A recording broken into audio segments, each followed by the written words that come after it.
یہ پاکستان کی تاریخ کا سب سے بڑا اجتماع ہوگا. 30 تاریخ کو آپ نے رائیونڈ پہنچنا ہے. کسی کے باپ کی جاگیر نہیں ہے. کپتان نے فائنل راؤنڈ کا اعلان کر دیا. کارکنان سے خطاب میں واضح کیا کہ احتجاج آئینی حق ہے اور کوئی اس سے نہیں روک سکتا. کہتے ہیں وزیر اعظم کی چوری کی بات کرو تو کہا جاتا ہے جمہوریت خطرے میں ہے. برطانیہ میں ہر دوسرے دن 10 ڈاؤننگ اسٹریٹ پرائم منسٹر کے گھر کے باہر احتجاج ہوتا ہے. وائٹ ہاؤس کے بعد امریکہ احتجاج ہوتا ہے. عمران خان نے ڈنڈا برداروں، رنگ بازوں اور گلو بٹوں کو تنبیہ کی کہ مارچ کے دوران اگر کوئی شرارت کی تو انہیں بہت مار پڑے گی.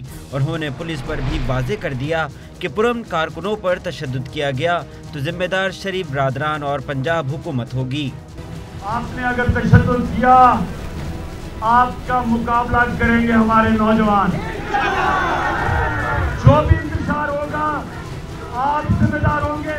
عمران خان نے کہا کہ 30 ستمبر کو ملکی تاریخ کا سب سے بڑا اجتماع ہوگا اور رائیونڈ کے بعد بھی معاملہ ختم نہیں ہوگا. حساب نہ ملنے تک سکون سے نہیں بیٹھیں گے.